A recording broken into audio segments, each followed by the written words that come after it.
En los últimos días, la oposición se anda llenando la boca con una verdadera falacia a la que andan mal llamando huachicol fiscal. Y digo mal llamando porque, a mi entender, la palabra huachicol tiene que ver con el robo de combustibles. O sea, en palabras de centavo, tiene que ver con la ordeña de los ductos de Pemex. Caso contrario a lo que se difunde últimamente sobre esta red de corrupción que se dedica a la importación irregular de combustible, con el que los operadores pasan dicho combustible a México para no pagar impuestos y que se caracteriza por el siguiente modus operandi. Pasan el combustible a México con documentación falsa y luego hacen pasar ese combustible por aceite u otros líquidos o sustancias simplemente para no pagar impuestos. Eso, señoras y señores, se llama fraude. Pero como a la oposición le urge posicionar una nueva narrativa, porque como ya sabemos todas las anteriores, que la del peligro para México, la de que nos convertiríamos en Cuba o Venezuela, de que nos volveríamos comunistas y la famosa dictadura, pues nomás no les han funcionado. Y ahora van con la cantaleta de que AMLO es corrupto y que está involucrado en negocios sucios junto con sus hijos. Justo ahora que en el gobierno de la doctora Claudia Sheinbaum se dio a conocer la detención de 14 personas involucradas en una red de corrupción en la que se trafica pues con combustibles.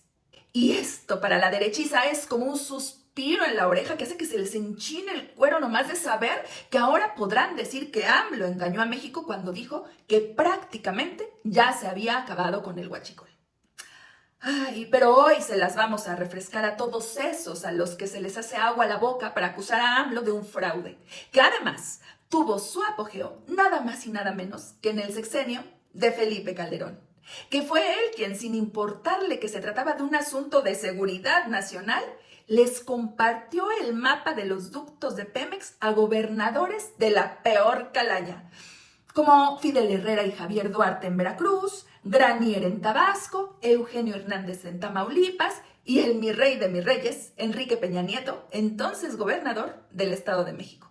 Así nomás, como si compartiera su bacacho.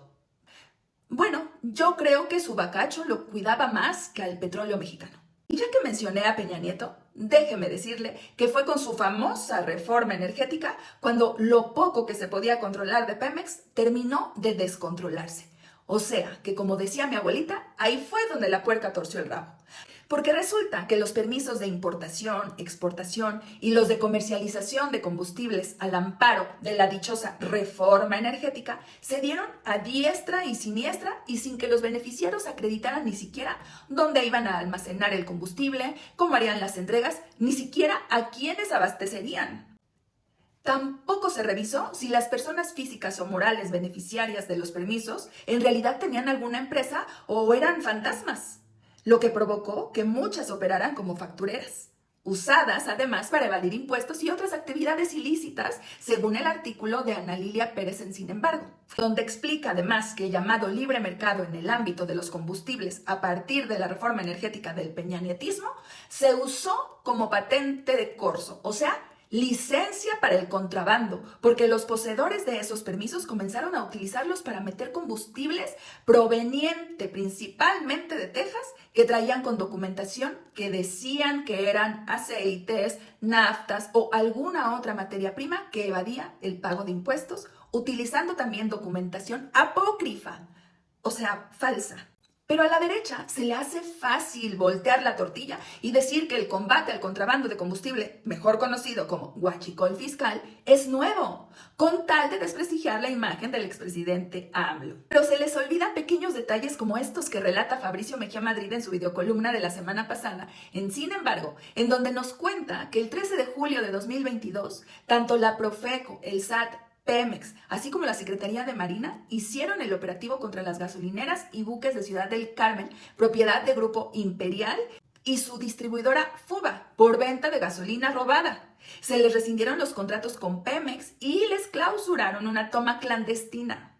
La investigación siguió hasta paraísos fiscales donde depositaban las ganancias de lo robado. O aquello que ocurrió en la mañanera del 13 de junio de 2023, cuando el subsecretario Luis Rodríguez Bucio relató los casos de 3 jueces que habían liberado a guachicoleros en flagrancia con argumentos tan ridículos como el del caso de una casa de la colonia Náhuac de la alcaldía Miguel Hidalgo en la Ciudad de México, que fue asegurada y en donde se localizó un centro de almacenamiento de combustible robado.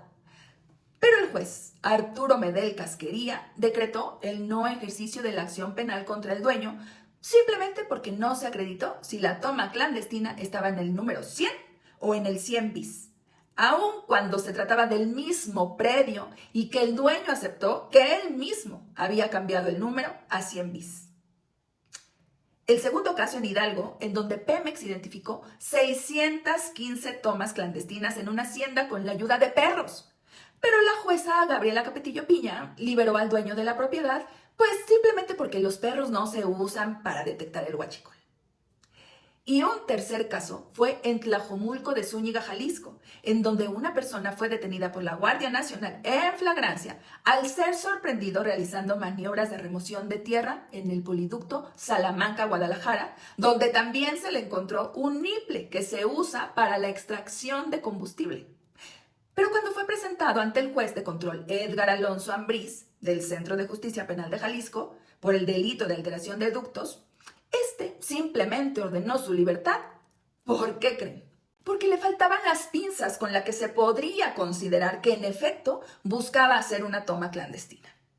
Así como lo oyen, mis queridas amistades, de ese tamaño los jueces que liberaron delincuentes y de ese tamaño el cinismo de esta oposición de quinta, a la que le falla mucho la memoria, pero por eso estamos hoy aquí para refrescárselas. ¿O ustedes qué opinan?